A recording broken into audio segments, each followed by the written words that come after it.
Alright YouTube, today we're going in the shop today, and what we're going to do is go over the types of soap.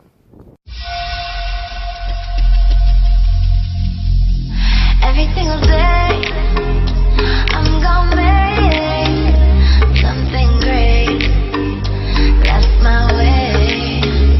Every single day I'm gonna make something great. That's my way.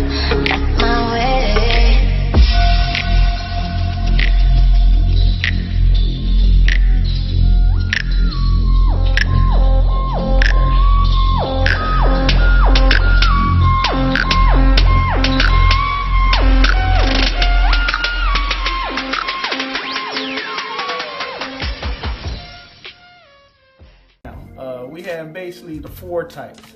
With the four types, they all have their own unique manufacturing process. They all have their own pros and cons.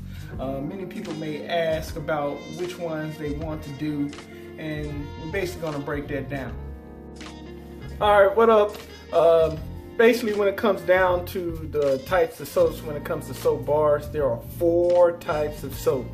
The four types of soap are hot process, cold process, melt and pour, and rebatch. Alright, the first one's up is cold process soap. In cold process soap, it is basically a soap that is manufactured at low temperatures, 100 degrees or less. It is a good soap to use. It takes about 4 to 6 weeks to manufacture a bar on average time. Sometimes it could go up to a year depending on what type of oils you use. Another thing about cold processed soap, you can basically customize the soap to however you want, and the nutrients are usually maintained throughout the soap making process. Not a lot is destroyed because it is done at low temperature. Alright, next up is hot processed soap. Well, hot processed soap, it is basically a soap that is done at high temperatures. With those high temperatures, it's basically evaporates the water out of the bar. It's quick, it's ready to use. It is fully customizable because you can add your own oils and you can do everything from scratch, just like a cold processed bar.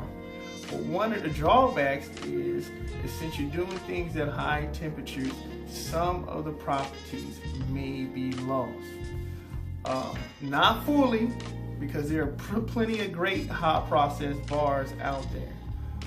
And the other drawback that I have seen is with hot processed bars is that hot processed bars are not always easy to work with when it comes to doing creative design. Next up is melt and pour. Melt and pour is basically a bar that is as it sounds. You melt it down and you add your own additives. The benefits of melt and pour are as follows. With melt and pour, you don't have to worry about working with lye, and with melt and pour, it's basically a bar that is all ready to use.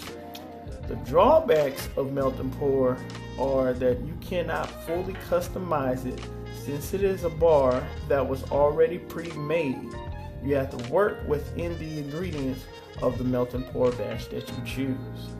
The other drawback of melt and pour is normally there is a limit to the amount of additives or oils that you wish to add to the melt and pour. Last up is the rebatch. Rebatch is just basically as it sounds. It is a soap that was already previously made, but what you're doing is you're going to remanufacture. Some of the questions that people may ask about rebatch is why would you want to do a rebatch?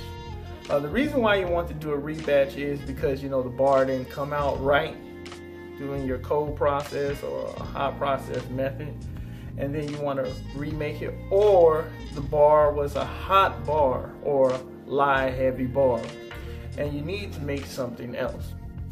One of the drawbacks with a rebatch bar is it's not as fully customizable once it went through its process. You can't add other oils to it. But one of the benefits of a rebatch bar is that you save your product. You don't lose things that are like, wasted out of it. You just maintain and save the money. It's a great economic benefit to doing a rebatch. All right, YouTube, we went over everything. We went over the hot process, the cold process, the melt and pour, and the rebatch making process when it comes to soap bars. So make sure that you do a little bit of research before you get down and dirty, and do what you can to create with it, innovate with it, design the best and dopest soap bar that you can ever make.